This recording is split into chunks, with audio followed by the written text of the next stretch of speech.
ഇന്ന് നമുക്ക് പ്രഷർ കുക്കറിൽ നല്ലൊരു മത്തിക്കറി ഉണ്ടാക്കാം. 1 കിലോ മത്തി വൃത്തിയാക്കിയതിൽ ഒരല്പം മഞ്ഞൾപ്പൊടിയും ഉപ്പും കുരുമുളക് പൊടിയും ചേർത്ത് നന്നായിട്ട് കുഴച്ച് മാറ്റി വയ്ക്കുക. ഇനി ഒരു പ്രഷർ കുക്കർ ചൂടാക്കി 3-4 ടേബിൾ സ്പൂൺ വെളിച്ചെണ്ണ ഒഴിക്കുക. അതിലേക്ക് നീളത്തിൽ അരിഞ്ഞു വെച്ച ഒരു 4 സവാള ചേർക്കുക. ഒരു 15 വെളുത്തുള്ളിയും 6 പച്ചമുളകും 2 കഷ്ണം ഇഞ്ചി കൂടെ ചതച്ച് അതുകൂടെ ചേർത്ത് ഇളക്കുക.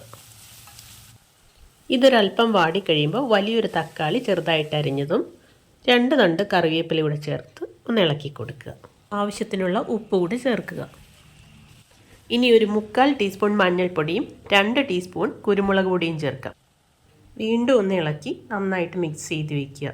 ഇനി സവാളയിൽ ആവശ്യത്തിന് ഉപ്പുണ്ടോയെന്നൊന്ന് ചെക്ക് ചെയ്യുക. സവാളയിൽ ഒരല്പം മുന്നിട്ട് നിൽക്കണം ഉപ്പ് കുറവാണെങ്കിൽ കുറച്ചുകൂടെ ചേർത്ത് കൊടുക്കുക. ഈ വഴറ്റിയ സവാളയിൽ നിന്ന് ഏകദേശം പകുതിയോളം നമുക്ക് മറ്റൊരു പാത്രത്തിലേക്ക് മാറ്റി വയ്ക്കാം. ഇനി കുക്കറിലെ സവാളയുടെ മീതെയായി നമുക്ക് മത്തി നിരത്തി കൊടുക്കാം.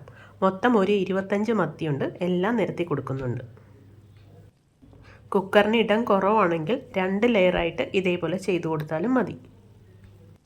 ഒരു നെല്ലിക്ക വലിപ്പത്തിലുള്ള പുളി ഒരു 1.5 ഗ്ലാസ് വെള്ളത്തിൽ പിഴിഞ്ഞ് അതുകൂടി ഇതിൽ ഞാൻ ഒഴിച്ചു കൊടുക്കുന്നുണ്ട്. പുളി പിഴിയാനുള്ള വെള്ളം നമ്മുടെ ആവശ്യത്തിനനുസരിച്ച് കൂട്ടുകയോ കുറയ്ക്കുകയോ ചെയ്യാം. കുറച്ച് കറിവേപ്പില കൂടെ വെച്ച് നമുക്ക് പ്രഷർ കുക്ക് ചെയ്യാം. ഒരു വിസിൽ മതി. എളുപ്പത്തിൽ ചെയ്യാൻ പറ്റുന്ന സാധാരണ വ്യത്യസ്തമായ നല്ല രുചിയുള്ള ഒരു മത്തിക്കറിയാണിത്. ഒരു 10 മിനിറ്റിന് ശേഷം കുക്കറിലെ ബാക്കി പ്രഷർ കൂടെ ഒന്ന് കളഞ്ഞ് ഞാൻ കുക്കർ ഓപ്പൺ ചെയ്തു. ഇപ്പോൾ മത്തിക്കറി റെഡി.